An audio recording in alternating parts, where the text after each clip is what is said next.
I love the story of a conversation at an English country house at a dinner party where the hostess started up the question of death and asked the various guests what they thought was going to happen to them when they die.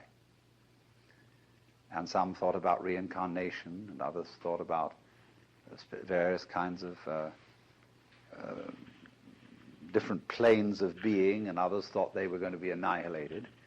But none of the guests had answered except Sir Roderick, who was a kind of a military type, but a very devout pillar of the Church of England.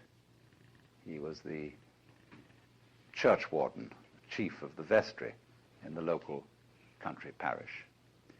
And the lady said, "Sir Roderick, you haven't said a word. What do you think is going to happen to you when you die?" "Oh," he said, "I am perfectly certain that I shall go to heaven and enjoy everlasting bliss, but I wish you wouldn't indulge in such a depressing conversation."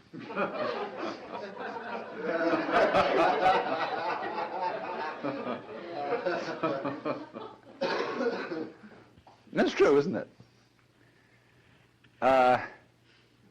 Death in the Western world is a real problem.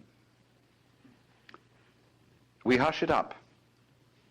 We pretend it hasn't happened. Our morticians, who are very smart commercial operators, know exactly what's expected of them. And they make death just awful by pretending it doesn't happen. See what happens. You go to a hospital and you're at the end. You've got terminal cancer.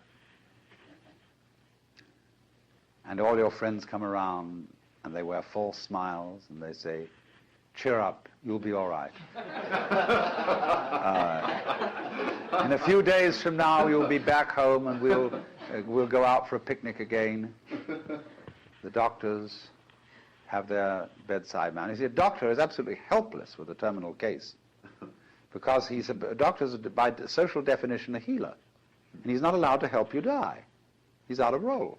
Even though, he may sneak behind the rules and do it, but he's definitely, he's got to heal you.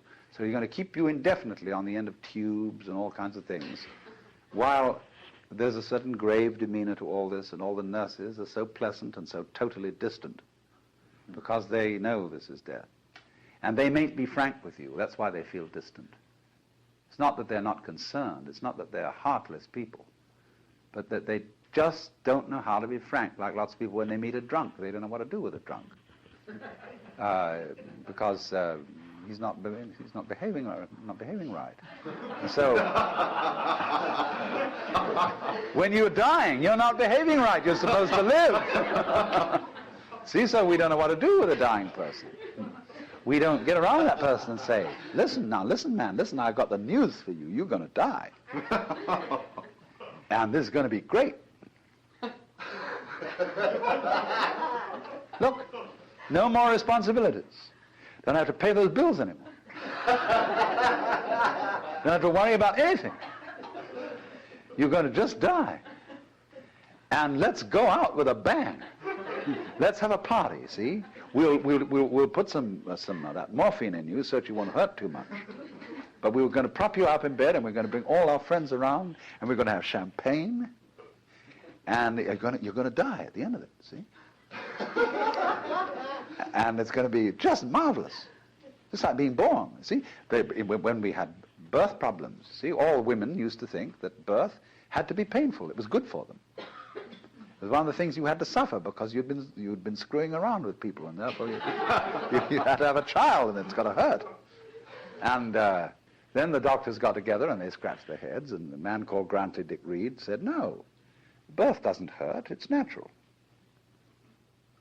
All we've got to do is to talk these women into the idea that it doesn't hurt, that all these so-called pains are just tensions, and that birth is great. It's not a disease. It's not really something you ought to go to hospital for, because you associate hospitals with diseases and sickness. Birth isn't sickness.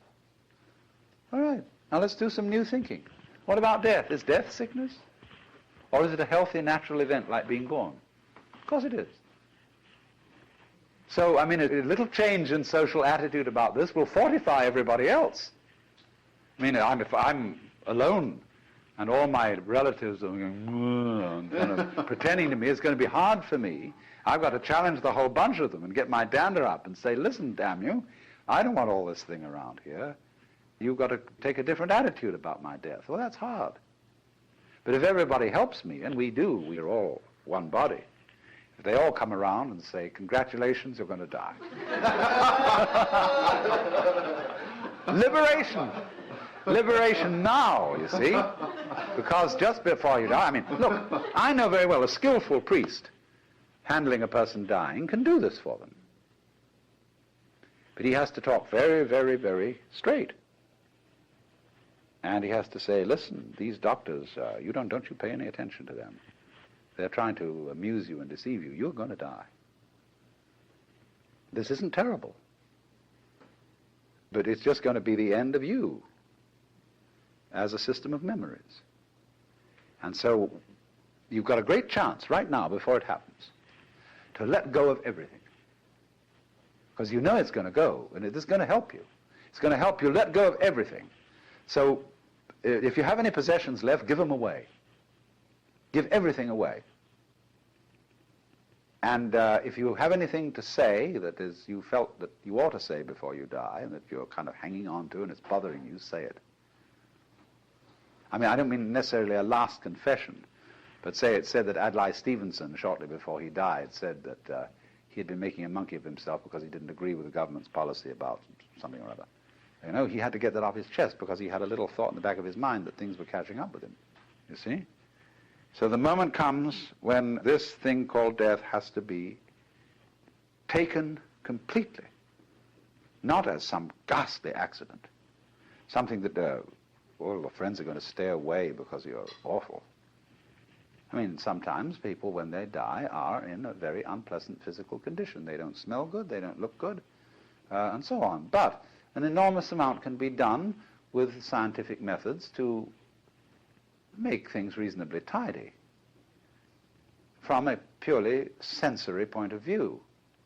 But the main thing is the attitude, that death is as positive as birth and should be a matter for rejoicing, because death is the symbol of the liberation. There is a wonderful saying that Ananda Kumaraswamy used to quote. I pray that death will not come and find me still unannihilate. In other words, that man dies happy if there is no one to die. In other words, if the ego has disappeared before death caught up with it. But you see, the knowledge of death helps the ego to disappear, because it tells you you can't hang on. So what we need, if we're going to have a good religion around, that's one of the places where it can start. Having, I don't know, well, nowadays I suppose they'd call it the Institution for Creative Dying.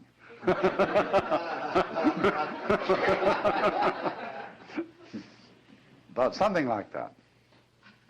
And you can have one department where you can have champagne cocktail party to die with, another department where you can have glorious religious rituals and priests and things like that, another department where you can have psychedelic drugs, another department where you can have special kinds of music, anything, you know.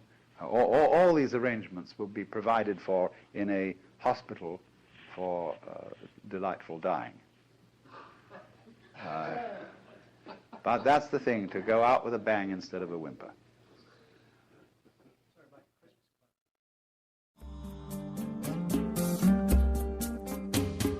Out of Your Mind now continues with the next lecture from the World as Emptiness lecture series.